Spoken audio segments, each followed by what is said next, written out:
کر کے رکھ لیا، بارگاہ رسول میں جا کر کے سناؤں گا، حضور کے دربار میں پہلے سناؤں گا۔ امام اعظم ابو حنیفہ رحمہ اللہ سفر کر کے مدینے پہنچتے ہیں، صبح کا وقت ہے، اذان سے پہلے مسجد نبوی میں مؤذن جو اذان دینے کے لیے اونچی جگہ کھڑا ہوتا ہے، کہتے ہیں وہاں مؤذن کھڑے ہو کر اذان سے پہلے یہ گنگنا رہا ہے، یا سید السادات جئتک قاصدا ارجو رضاک واحتمی بہماک۔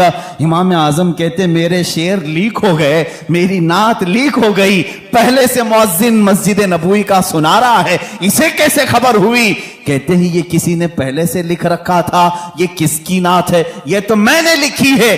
جب اس نے گنگنا کر اذان دے کر اپنا اختتام کیا، نیچے آیا تو میں نے اس کا ہاتھ پکڑ لیا، پوچھا یہ تو نے قصیدہ جو تلاوت کیا یہ کہاں سے؟ یہ تیرا لکھا ہے کسی بزرگ کا لکھا ہے؟ وہ کہتا مجھے معلوم نہیں، یہ میرا لکھا نہیں، کسی بزرگ کا نہیں۔ کل خواب میں نے مصطفیٰ کریم صلی اللہ علیہ وسلم کو دیکھا، اللہ کے نبی صلی اللہ علیہ وسلم کی محفل سجی تھی، اس محفل میں یہ قصیدہ پڑھا جا رہا تھا کہ رسول فرما رہے تھے کل میرا ایک چاہنے والا آئے گا اور میری قبر پہ یہ سنائے گا۔ میں نے وہ اشعار سن لیے، یاد کیا، وہ میزنا سے آج میں نے تلاوت کی۔ میرے آقا صلی اللہ علیہ وسلم اپنے غلاموں کو کتنا نوازتے ہیں، جو جائے اسے اس کے اعتبار سے نوازتے ہیں، جو جس حیثیت سے جائے حضور نے اس کو اس حیثیت سے نوازا ہے۔ لیکن ایک شان یہ ہے میرے آقا کی، ایک شان ہے، میں اور آپ کسی کو دے دیں تو کیا کہیں گے؟ جا اللہ تیرا بھلا کرے۔ ہاں، بلکہ ہم یہ نہیں کہتے، دینے کے بعد یہ کہتے ہیں میاں دعا کر دینا ہمارے لیے۔ یہ ہے نا، فقیر کو دینے کے بعد آپ کیا کہیں گے؟ فقیر اگر تعریف کرنے لگے کتنے سخی آدمی ہیں آپ، میری مصیبتوں کے وقت کام آ گئے، آپ اتنا کہیں گے بس ٹھیک ہے آپ دعا کر دینا میرے لیے۔ ہماری عادت یہی ہے، دعا کر دینا میرے لیے، اللہ میری مغفرت کر دے، اللہ میری نجات کرے، یہی سب تو کہیں گے۔ لیکن رسول کی شان یہ ہے، آتا ہے فقیروں پہ انہیں پیار کچھ ایسا، خود بھیک دیں اور خود کہیں منگتے کا بھلا ہو۔ حضور جب دیتے تھے یہ نہیں کہتے میرے لیے دعا کر، بلکہ خود اس کے لیے دعا بھی کرتے تھے، جا تجھے اللہ اور نوازے اور نوازے۔ سرکار دو عالم صلی اللہ تعالی علیہ وسلم کی بارگاہ میں شاعر اسلام نے سچ کہا ہے، منگتا تو ہے منگتا کوئی شاہوں میں دکھا دو، جس کو میرے سرکار سے ٹکڑا نہ ملا ہو۔ آتا ہے فقیروں پہ انہیں پیار کچھ ایسا، خود بھیک دیں اور خود کہیں منگتے کا بھلا ہو۔ عزیزان گرامی وقات، آج کی اس دردناک کیفیت میں میں ہمارا ماوا و ملجا، ہمارا مسکن اور ہمارا فریاد رس تمہیں بتانا چاہتا ہوں۔ تم درد کی ٹھوکریں آج کھا رہے ہو، مجبور ہو، ذلیل ہو گئے ہو، خار ہو، اس کی وجہ ہے کہ رسول پاک کے دربار میں لو لگانا چھوڑ دیا۔ وہ صحابہ تھے پیر میں سوجن آ جائے تب بھی کہتے تھے واہ محمد آ، یا محمد آ، اے محمد صلی اللہ علیہ وسلم مدد کے لیے آ جائیں۔ ان کے پیر میں شفا یابی مل جاتی، پیر صحیح ہو جاتا۔ اے امت مصطفیٰ کے غیور نوجوانوں، آج میں تم سے یہ کہنا چاہوں گا، دنیا تمہیں خریدنے کی کوشش کر رہی ہے، چند سکوں میں، چند پیسوں میں، کوئی اتنا دے کر اپنا بنا لے، کوئی کچھ دے کر اپنا بنا لے، لیکن تمہاری شان یہ ہونی چاہیے مجھے جہاں سرکار سے ملتا ہے اتنا کوئی دوسرا دے ہی نہیں سکتا، اور میں بازار مصطفیٰ کا غلام ہوں۔ میرے آقا نے مجھے جو خرید کر کے انمول کیا ہے، میری کوئی دنیا میں قیمت نہیں لگا سکتا۔ اب تمہارے پاس ایک ہی راستہ ہے، ایک ہی ذریعہ ہے۔ بہت ساری عورتیں سوال کرتی ہیں، بہت سارے مرد سوال کرتے ہیں، بچے ہیں، کسی کو کینسر ہے، کسی کو خطرناک بیماری ہے، کوئی قرضوں میں ڈوبا ہوا ہے، کوئی اولاد کے معاملے کو لے کر پریشان ہے، کوئی جائیداد میں، کوئی مقدموں میں، کوئی جیل میں۔ دنیا کی ہر پریشانی کا علاج یہ ہے، بارگاہ مصطفیٰ کی طرف لو لگاؤ، میرے آقا سے سفارش کرو، التجا کرو، ایک بار وہ لب ہلا دیں، میرا رب رحیم و کریم ہے، اپنے نبی کی لاج رکھے گا۔ تمہاری حیثیت نہیں دیکھی جائے گی، تم کتنے نمازی ہو، کتنے زکاتی ہو، کتنے بڑے حاجی ہو، یہ نہیں دیکھا جائے گا، بلکہ مولا یہ دیکھتا ہے میرے حبیب نے اس بندے کی سفارش کی ہے، یہ جیسا بھی ہے تیسا بھی ہے، اسے غموں سے آزاد کر دیا جائے۔ اخیر میں امام اہل سنت فاضل بریلوی رضی اللہ تعالیٰ عنہ کے اسی شعر پر اپنی گفتگو کو ختم کرتا ہوں۔ یا رسول اللہ،